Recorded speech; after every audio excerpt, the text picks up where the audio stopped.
Seja bem-vindo a mais uma aula da nossa escola bíblica e hoje eu quero falar sobre tomar a ceia indignamente. Já teve alguma dúvida com relação a isso? Ou você já ouviu alguém falar sobre, olha, o irmão fulano de tal tomou a ceia indignamente? Ou você já ouviu, cuidado, não tomem a ceia do Senhor indignamente? Eu tenho certeza que já. Para isso, nós vamos usar o texto que é o texto base, que é 1 Coríntios capítulo 11, do versículo 20 em diante, onde Paulo fala sobre essa questão. Mas Paulo, antes de falar sobre isso, ele faz alguns apontamentos que precisamos entender com relação ao porquê ele falou do tomar a ceia indignamente, né? Então, eu quero ler juntamente com você. 1 Coríntios, capítulo 11, versículo 20, diz o seguinte: quando vocês se reúnem, não é para comer a ceia do Senhor, porque cada um come sua própria ceia sem esperar pelos outros. Assim, enquanto um fica com fome, outro se embriaga. Será que vocês não têm casa onde comer e beber? Ou desprezam a igreja de Deus e humilha os que nada têm? Que lhes direi? Eu os elogiarei por isso? Certamente que não. Pois recebi do Senhor o que também lhes entreguei. Que o Senhor Jesus, na noite em que foi traído, tomou o pão e, dando graças, partiu e disse: isto é o meu corpo que é dado em favor de vocês. Façam isto em memória de mim. Da mesma forma, depois da ceia, ele tomou o cálice e disse: este cálice é a nova aliança no meu sangue. Façam isto sempre que o beberem em memória de mim. Porque sempre que comerem deste pão e beberem deste cálice, vocês anunciam a morte do Senhor até que ele venha. Portanto, todo aquele que comer o pão ou beber o cálice do Senhor indignamente será culpado de pecar contra o corpo e o sangue do Senhor. Examine-se o homem a si mesmo, e então coma do pão e beba do cálice. Portanto, quem come e bebe sem discernir o corpo do Senhor, come e bebe para a sua própria condenação. Por isso há entre vós muitos fracos e doentes, e vários já dormiram. Mas se nós nos examinássemos a nós mesmos, não receberíamos juízo. Quando, porém, somos julgados pelo Senhor, estamos sendo disciplinados para que não sejamos condenados com o mundo. Portanto, meus irmãos, quando vocês se reunirem para comer, esperem uns pelos outros. Se alguém estiver com fome, coma em casa, para que quando vocês se reunirem, isso não resulte em condenação. Quanto ao mais, quando eu for, lhes darei instruções. Então, o texto ele é muito claro que fala sobre uma desorganização, um problema maior que possamos imaginar com relação a esse ato. E o material de hoje vai fazer com que você entenda, abra a sua visão com relação ao que o apóstolo Paulo estava falando para essa igreja, quais eram as instruções e por que eles estavam bebendo a ceia, comendo e bebendo a ceia do Senhor indignamente. Vai muito mais além daquilo que alguém já pôde falar para você, ou até mesmo você, de uma forma simples, olhou um texto bíblico e discerniu da sua maneira. Então, eu quero te convidar a entender sobre esse assunto através dessa aula. O que é tomar a ceia do Senhor indignamente? O que significa isso? Em 1 Coríntios, capítulo 11, versículo 27, nós acabamos de ler, mas eu quero ressaltar esse versículo que diz assim: portanto, todo aquele que comer o pão ou beber o cálice do Senhor indignamente será culpado de pecar contra o corpo e o sangue do Senhor. Muita gente se pergunta o que é tomar a ceia do Senhor indignamente. Essa dúvida está diretamente relacionada ao texto que Paulo repreende alguns crentes de Coríntios que estavam justamente participando da ceia do Senhor indignamente. Por isso o apóstolo escreve: por esse motivo, quem comer do pão ou beber do cálice do Senhor indignamente será culpado de pecar contra o corpo e o sangue do Senhor.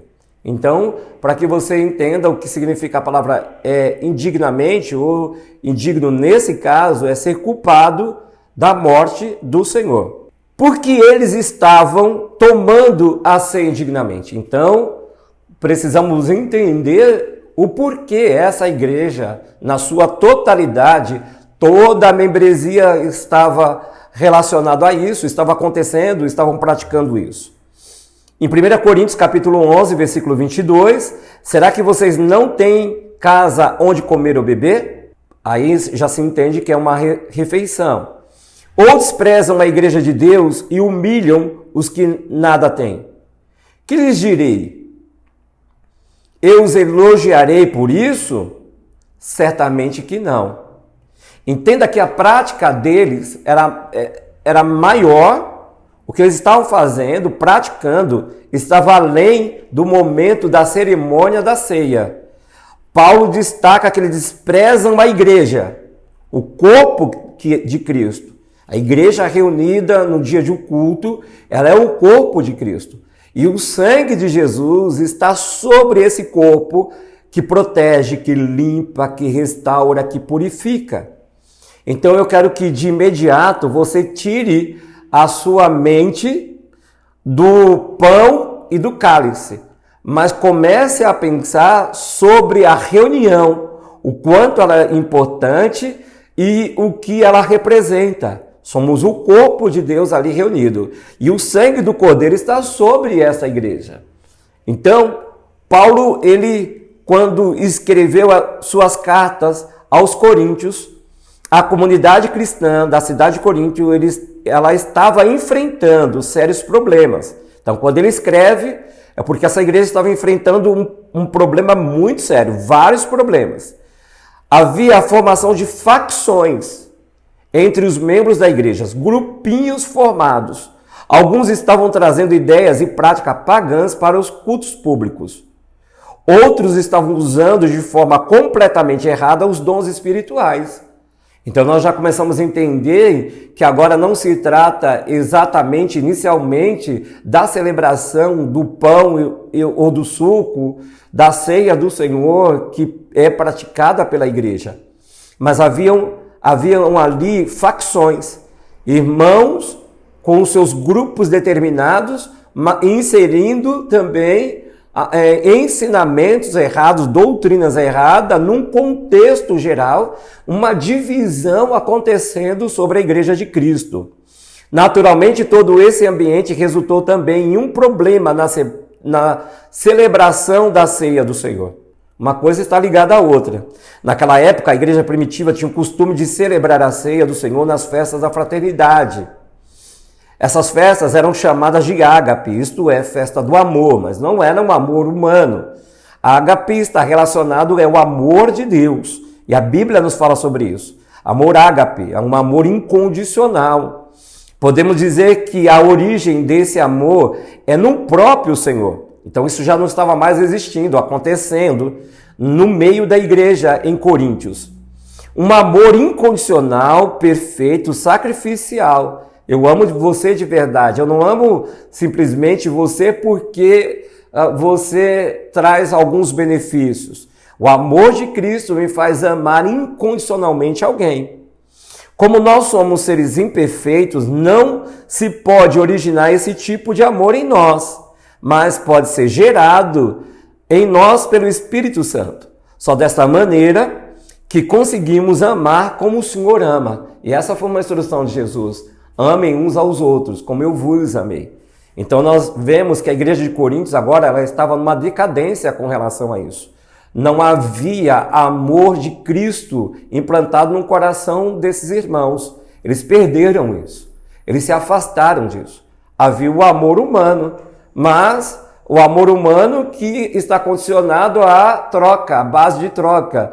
Se você faz, eu faço. Se você fizer isso, eu também. Vem para cá porque a gente se dá bem. Os que não se dão bem são contrário daquilo que nós somos, deixa para lá. Então começou isso a acontecer. O objetivo primário dessas festas de fraternidade era exprimir a unidade e amor entre os cristãos. Nessas ocasiões, os cristãos mais abastados também compartilhavam alimentos com os mais pobres. Mas não era isso que acontecia na prática na Igreja de Cristo.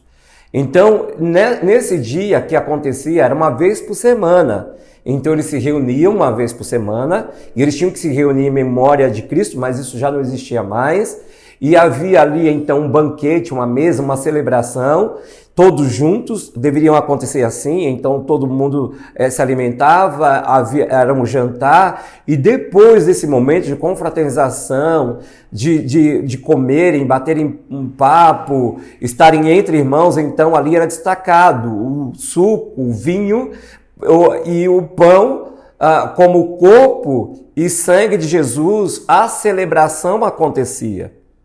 Mas o texto que nós lemos em 1 Coríntios, capítulo 11, do versículo em diante, diz que eles se embriagavam. Eles perderam a noção do que era aquele ajuntamento. Eles perderam a noção do que era aquele momento, que era um momento de festa, de celebração, de comunhão, de comer sim, porque na mesa haviam comidas. Só depois havia o destacar do cálice e do pão. Na verdade, os crentes de Coríntios faziam dessas festas verdadeiros banquetes que favoreciam a glutonaria e a embriaguez de certos grupos. Enquanto isso, outros membros da comunidade ficavam excluídos. Enquanto alguns comiam exageradamente, outros passavam fome. Esse comportamento revelava, inclusive, o contraste social entre aqueles cristãos. Haviam irmãos ricos e irmãos pobres, mas todos deveriam viverem juntos ali, servindo ao Senhor juntos. Mas com essa prática agora havia uma divisão, literalmente. Parece que os mais pobres eram envergonhados pelos mais ricos. Agora, se numa hora de uma comida, de uma celebração, de uma festa como essa, isso acontecia, imagina com relação ao serviço na obra de Deus. Todo esse comportamento reprovável se estendia na celebração da Santa Ceia do Senhor. Quando chegava o momento de tomar a ceia, alguns crentes já tinham comido e bebido demais. O comportamento deles era tão insano que eles transformavam um momento que deveria ser de comunhão com Cristo e com o seu corpo, que era a igreja, que é a igreja. Em uma ocasião, eles transformavam isso em uma ocasião de polêmicas, confusões e discussões. E aí eu quero chamar a sua atenção para algumas coisas que elas continuam acontecendo no meio da igreja de Cristo. E que não acontece só numa noite de celebração, porque às vezes, quando o culto está para realizar a celebração da ceia, você não vê, mas você vê em outros momentos. Né? Com relação no serviço, eu gosto de trabalhar com fulano, não gosto de trabalhar com ciclano, eu prefiro o irmão tal, eu tenho mais afinidade com o irmão tal do que com o irmão tal, e tudo isso é prejudicial, tudo isso é um problema no nosso meio. Na hora de uma escola bíblica, num grupo de ensino, quando o professor, o mestre que está dando aula, ele chega assim, eu trouxe hoje um assunto polêmico. Quando eles fazem isso, automaticamente a divisão vai ser estabelecida. Por quê? A Bíblia não é polêmica. A Bíblia ela tem que ser estudada, entendida e praticada. Mas quando alguém que dá aula diz assim, eu vou trazer um assunto polêmico, tenha certeza que vai haver divisão. Um não vai concordar com aquilo que trouxe. E geralmente o mestre, o professor que faz isso, quem está dando aula faz isso, ele gerou uma divisão entre os irmãos. E por mais que termine ali, aparentemente, tudo bem, não será tudo bem. Não ficará tudo bem. Por quê? Porque aquele que não concordou com a polêmica, com aquele ponto polêmico, ou que tem um pensamento contrário, porque foi colocado ali um pensamento humano, que a gente acha com relação àquilo que a Bíblia está ensinando. E não funciona dessa forma. É da Bíblia para nós, nunca será de nós para a Bíblia, porque nunca vai bater. Eu sempre vou achar alguma coisa, e como isso tem acontecido nos dias de hoje, que a Bíblia deve ser avaliada, corrigida, reescrita e por aí vai. Não é? Então essas coisas vão dividindo o corpo de Cristo. Essas coisas vão trazendo, vão gerando divisões, situações, facções no nosso meio. Aí chega todo mundo na hora da ceia, tem um corpo ali dividido. Estão até celebrando a ceia do Senhor, mas sem discernir o que de fato é ser igreja. O que de fato é ser igreja? Esse é o grande problema. É que em muitos ambientes não sabem ainda o que significa ser igreja, estar reunidos como igreja.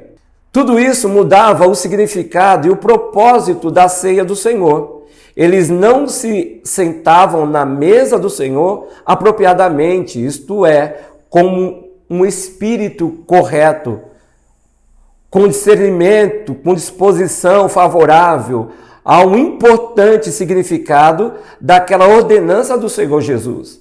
E em Lucas capítulo 22, versículo 19, diz o seguinte: e tomando um pão, havendo dado graças, o partiu e o serviu aos discípulos, recomendando o seguinte: isto é o meu corpo, oferecido em favor de vocês.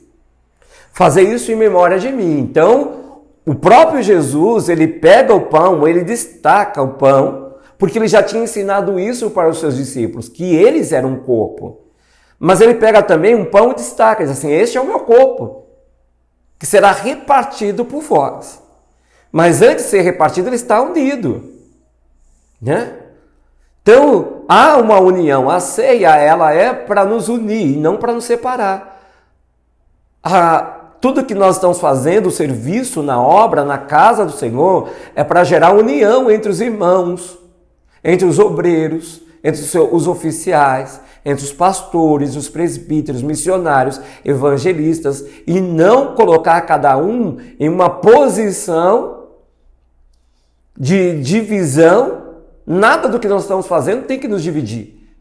Se dentro de uma igreja existe alguma coisa que está sendo feito que divide o corpo, que divide a liderança, esse algo que está sendo realizado precisa ser banido, precisa ser tirado.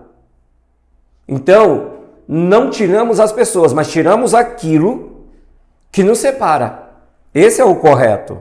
Para muitos deles, o participar da ceia do Senhor simplesmente implicava em comer mais um pedaço de pão e tomar mais um cálice de vinho. E aí eu te pergunto, será que isso não continua acontecendo no nosso meio? Com a igreja de Cristo? Nos dois sentidos. Eu estava pensando, quando preparando, estudando essa aula, eu estava pensando sobre isso. Porque existem aqueles irmãos que não conseguem, não entenderam ainda que o que significa isso. A ceia é mais do que comer um pedaço de pão e beber um cálice com vinho ou com suco, que é a visão da nossa igreja. Acham que é mais um momento, sem pensar que fazemos isso em memória de Jesus. Precisamos relembrar não só o sacrifício da cruz, mas toda a sua trajetória, o porquê ele veio a este mundo, veio para nos salvar, nos resgatar e morreu para cumprir isso, mas também ressuscitou ao terceiro dia, subiu e um dia voltará para buscar os seus escolhidos. Outros, por não entenderem ainda esse significado, eles não participam. Eles faltam, às vezes, por coisas tão banais. Esses também, mesmo estando ali dentro e não querem participar porque acham que estão em pecado, que o seu pecado, e daqui a pouco nós vamos ver sobre isso, o impede de participar da ceia. Existem coisas ainda piores do que isso, a gente vai ver sobre isso, que muito mais do que o meu pecado é a condição de não querer largar esse pecado de estimação. Tem outros que eles não vêm no dia de culto, falta, eu tomei o mês passado, se eu não tomar esse mês, o mês que vem eu tomo. Aqueles que estão trabalhando ou doentes é outra coisa. Para esses, a ceia deve ser servida depois ou ser levada nas suas casas se houver uma doença. Né? Às vezes nós não estamos discernindo, entendendo que de fato é esse momento. Ele é muito especial, ele é importante. Precisamos avaliar melhor o que estamos fazendo e como estamos fazendo.